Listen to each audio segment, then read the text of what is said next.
Hindi lahat ng nawawala sa Maynila ay natatagpuan, di ba?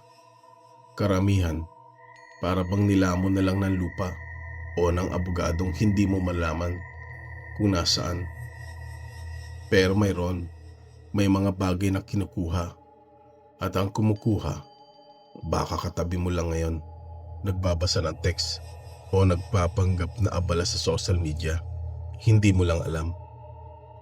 Sa bawat sulok ng Maynila, sa bawat iskinita na amoy kanal, sa ilalim ng bawat underpass na nababulutan ng graffiti, at sa loob ng bawat lumang gusali na parang humihinga pa rin ang nakaraan, may mga kwentong hindi mo mababasa sa balita. Hindi mo makikita sa primetime news. Mga case file na hindi kailanman binuksan sa publiko. Mga pahina na binabasa lang tuwing gabi. Kapag ang ilaw sa kwarto mo, ang tanging kasangga mo laban sa dilim. Laban sa mga aninong sumasayaw sa paligid. Kapag walang kasangga ang imahinasyon mo, kundi ang sarili mong takot. Tila ba ang Maynila ay hindi lang isang lungsod na mga pangarap at pag-asa, kundi isang higanting halimaw na humihinga. Nagtatago sa sarili nitong madidilim na sikreto sa ilalim ng modernong sementadong balat nito. Sa loob ng mga taon, habang patuloy tayo nagtatrabaho, naglalakbay, nagmamadali sa buhay, may mga nilalang na hindi nakikita, hindi naririnig, pero ramdam ang kanilang presensya.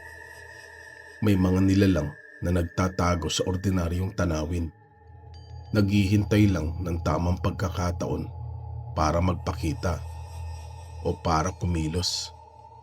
Ngayong gabi, hindi tayo magbabasa ng fiction. Hindi tayo magbibiro. Bubuksan natin ang tatlo sa pinakanakatago pero pinakatotoong case file ng Maynila. Mga kwentong nagpapatunay na ang mga halimaw ay hindi lang nasa pelikula o sa mga lumang libro. Ang mga halimaw minsan ay naglalakad kasama natin o mas malala pa, naghihintay sa atin sa mga lugar na akala natin ay ligtas. Kaya kung mahina ang loob mo, kung madali kang matakot sa mga hindi maipaliwanag, pwede kang tumigil dito. Pwede mong isara ang tab na ito at magpanggap na walang nabasa. Walang pipilit sa'yo. Pero kung gusto mong malaman kung bakit may aswang na tumatawid sa Jones Bridge, hindi na nagtatago sa probinsya, kundi nakikipagsabayan na sa traffic ng Maynila. O kung bakit may white lady na naghihintay sa Baliti Drive, hindi lang basta multo, kundi para naghahanap ng katarungan o kasama. O kung bakit may dressing room sa isang sikat na mall na hindi na pinapagamit. Tila ba may sariling buhay at lihim na tinatago. Magpatuloy ka dahil ang susunod na mga minuto para sa mga matatapang lang, para sa mga handang humarap sa katotohanan na ang Maynila, sa kabila ng lahat ng ilaw at ingay, ay may sariling madilim na puso. Ang unang case file, ang aswang ng Tondo. Ang Tondo, isang lugar na puno ng buhay, ng ingay, ng pag-asa, at ng mga kwento. Subalit, sa likod ng mga iyon, may mga bahagi na hindi nakikita ng karamihan. Noong 2019, sa isang partikular na eskinita sa dulo ng Moriones Street, isang grade 6 teacher na nagtuturo sa isang public school, si Ginang Elena, ang nakatuklas ng isang nakakagigimbal na lihim. Araw-araw, pagkatapos ng klase, habang naglalakad siya pauwi, nakikita niya ang parehong babae. Nakaduster, maputla ang mukha na tila bagong pinulbusan. At ang pinaka nakakagulat, nakatungtong sa bubong ng isang dating tire repair shop. Hindi ito isang ordinaryong tindahan. Matagal na itong sarado, nababalutan ng alikabok at kalawang, at ang bubong nito ay tila naghihintay na lang bumigay. Sa simula, inakala ni Ginang Elena na baliw lang ang babae. Marami namang ganon sa Maynila. Di ba? May mga taong may sariling mundo na nakikita lang natin sa gilid ng ating mga mata. Ngunit ang paulit-ulit na senaryo ang nagtanim ng buto ng pagdududa sa kanyang isip. Tuwing 6:00 ng gabi, pare-pareho ang kanyang itsura. Ang maputing duster na tila hindi nadudumihan sa kabila ng dumi ng paligid. Ang pulbos sa mukha na nagbibigay sa kanya ng malapatay na anyo. At ang kanyang mga paa nakasubsob sa anino ng bubong. Hindi siya nakatayo ng tuwid. Parang nakadikit ang kanyang mga paa sa bubong na tila bang walang bigat ang kanyang katawan. O may kakayahan siyang baliwalain ng gravity. Ang kanyang mga mata, hindi niya makita. Laging nakayuko o nakatago sa lilim ng kanyang buhok. Pero ramdam mo ang titig, ramdam mo ang lamig. Isang gabi, matapos ang isang malakas na ulan, nagka-brown out. Nagdilim ang buong Moriones.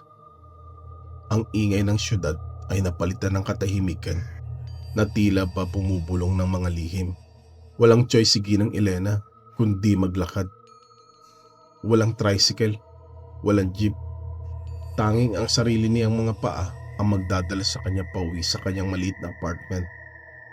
Habang naglalakad siya sa ilalim ng bubong ng dating tire repair shop kung saan madalas siyang makita, may biglang tumulo.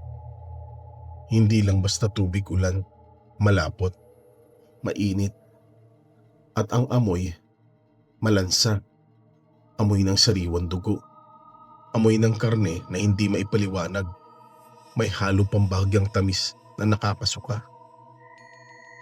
Napatigil siya, napatingala. Ang nakita niya ay nagpatayo ng balahibo niya.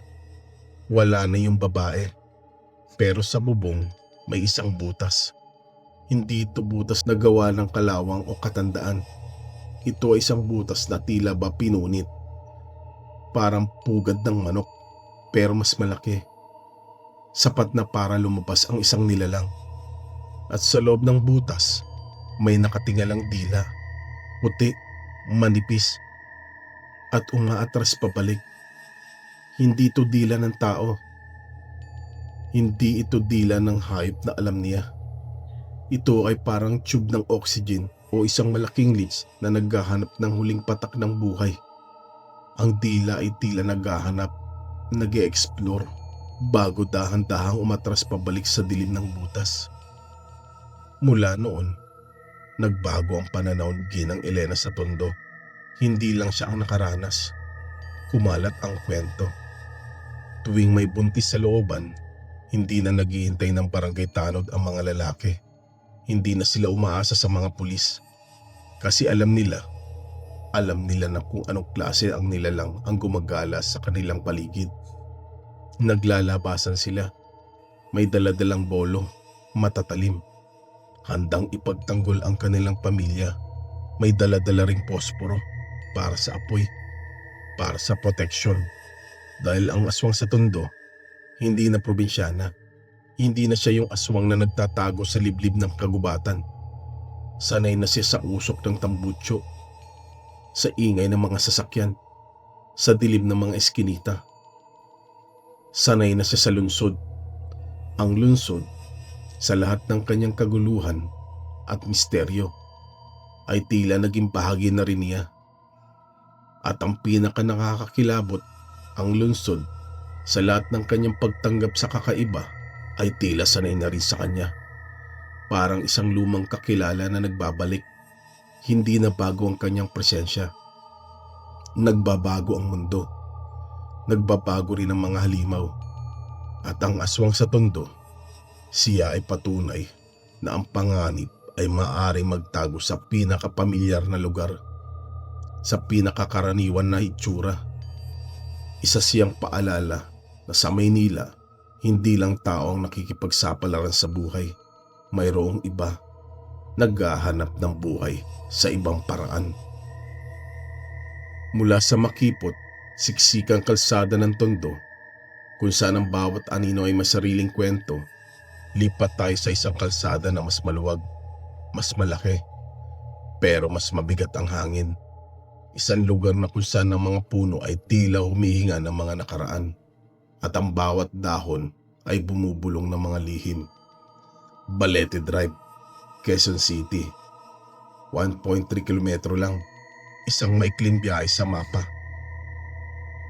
Pero sa loob ng mga taon, kaya mong gumulong ng ilang dekada ng takot, ng mga kwentong nagpapakilabot at ng mga pagtatagpo na hindi mo gugustihing maranasan. Ang pangalawang case na ibabahagi natin, ang White Lady ng Balete Drive. Ang Balete Drive, sino ang hindi nakakakilala sa pangalan na yan? Isang pangalan na naging kasing kahulugan ng takot, ng misteryo, at ng isang multo na tila ba hindi napapagod magpakita. Ang alamat ng White Lady ng Balete Drive ay hindi lang isang kwentong pambata.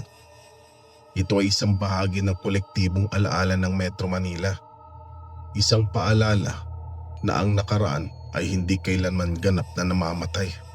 Ang kwento ay nagsimula o naging popular noong 1984. Isang gabi, habang biyabiyahe si Mang Rudy, isang veteranong taxi driver na ilang dekada na naghahanap buhay sa lansangan ng Maynila. Nakasalubong niya ang isang babae. Puting-puti ang damit. Nakatayo sa gilid ng kalsada, sa ilalim mismo ng matandang puno ng baliti na naging sagisag ng lugar. Hindi niya iniisip na kakaiba. Pareho lang, sumakay ang babae sa harap, tahimik. Hindi nga niya narinig ang pagbukas ng pinto o pagsara nito. Normal lang, akala niya. Hanggang sa bumaba ito sa ilalim ng matandang puno ng balite at bigla na lang nawala. Hindi bumukas ang pinto, hindi rin nagbayad. Walang tunog na yapak, para bang naglaho na lang sa manipis na hangin.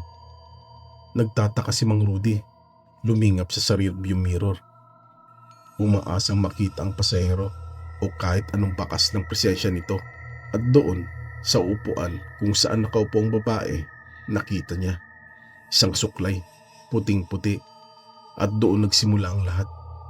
Doon nagsimula ang mga bulungan, ang mga kwento, ang mga babala. Mula noon, tuwing 12:00 ng gabi o kahit sa gitna ng gabi, may nagmamanman, may naghihintay. Maraming version ng kanyang pagpapakita ang kumalat sa loob ng mga taon. Minsan, sa dashcam ng isang vlogger na naglalayang magdokumento ng mga night drive sa siyudad, may biglang lumitaw na babaeng tumatawid mag-isa. Puti ang kasuotan, pero ang pinakanakakilabot, walang ulo. O kung mayroon man, nakatago sa dilim, sa anggulo ng kamera, o sadyang hindi nakita. Para bang isang malabong figura na lumilitaw at nawawala. Nag-iiwan ng isang pakiramdam ng lamig at pagtataka. Minsan naman, may nagmamaneo na sasakyan, tahimik na naglalakbay sa gabi. Nang biglang may kumalabog sa bubong. Isang malakas na tunog na tila ba may bumagsak. Pagbaba ng driver, walang tao. Walang bakas ng anumang bumagsak. Pero sa bubong o sa windshield, may makikita kang kakaiba. Pera lang, puting panyo, at isang lumang larawan ng babaeng may puting sombrero. Mga bagay na tila ba mensahe mula sa kabilang buhay. Paalala na may nagmamanman.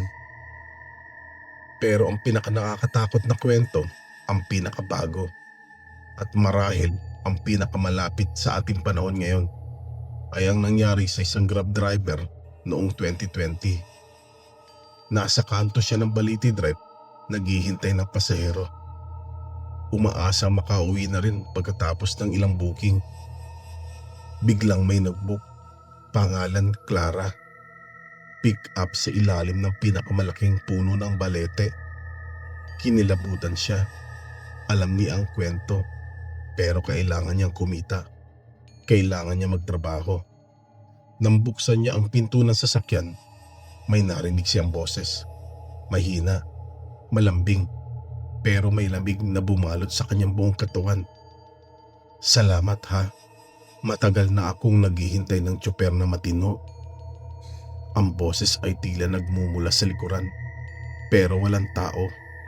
Nang ikutin niya ang kamera ng kanyang telepono na nakakabit sa dashboard, doon niya nakita isang babae. Nakaupo sa likod, nakasuot ng puting damit, walang mukha, o kaya naman ay balot ng dilim.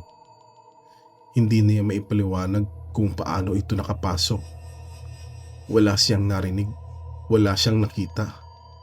Nang tanungin niya ang babae, sumagot ang boses. Mas malapit na ngayon, tila ba nasa tabi niya. Sa hukay. Nagpanik si kuya.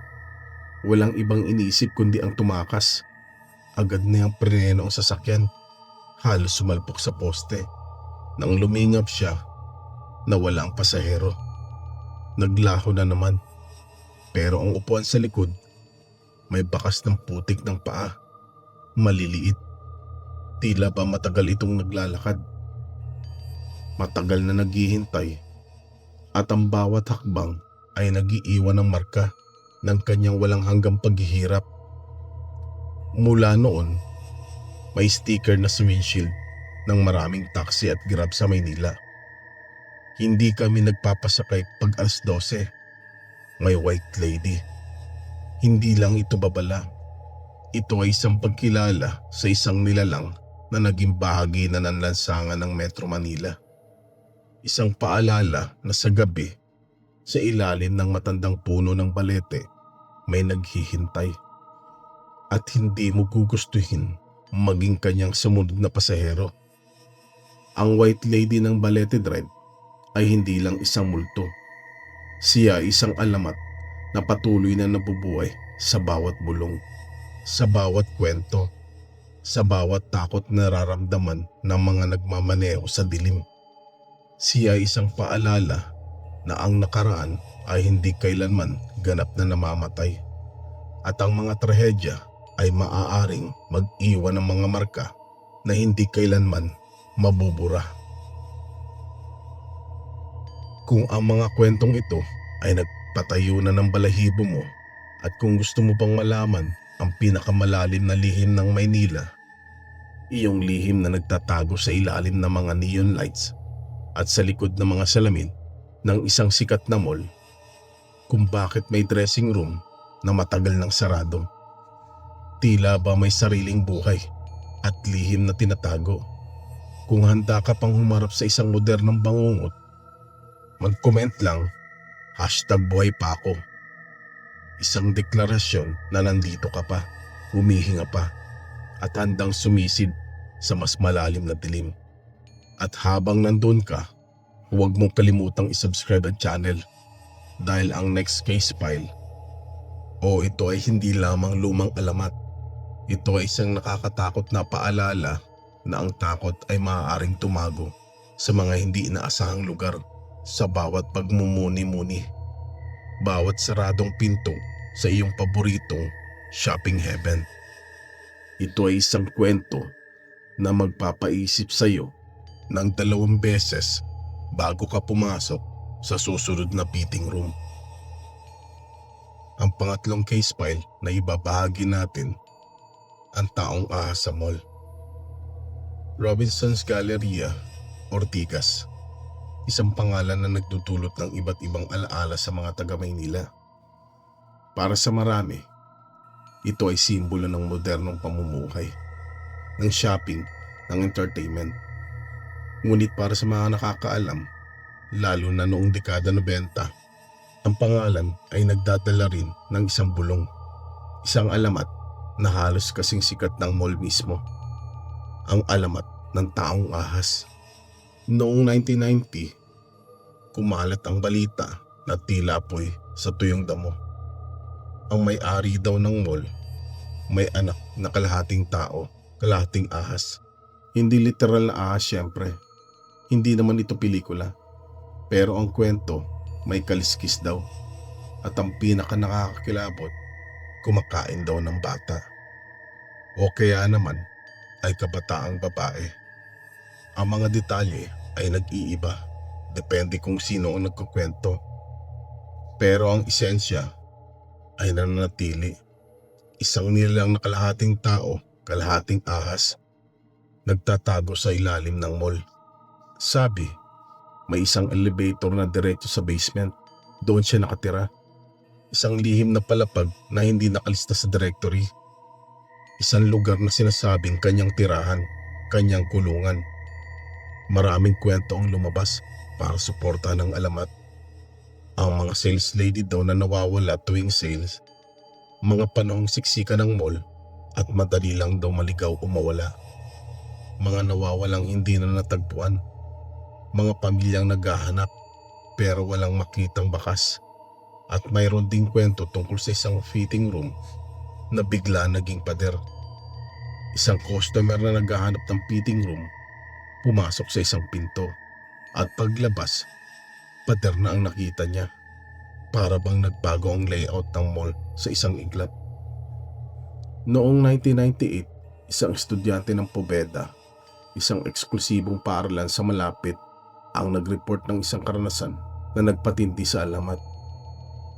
Nag-fitting daw siya ng damit sa isang particular na butik. Habang nagpapalit siya, may pumasok na isang babae. Nakasuot na uniforme, tila isang floor supervisor. May kakaiba sa kanyang mga mata. Isang malamig na kislap na hindi niya maipaliwanag.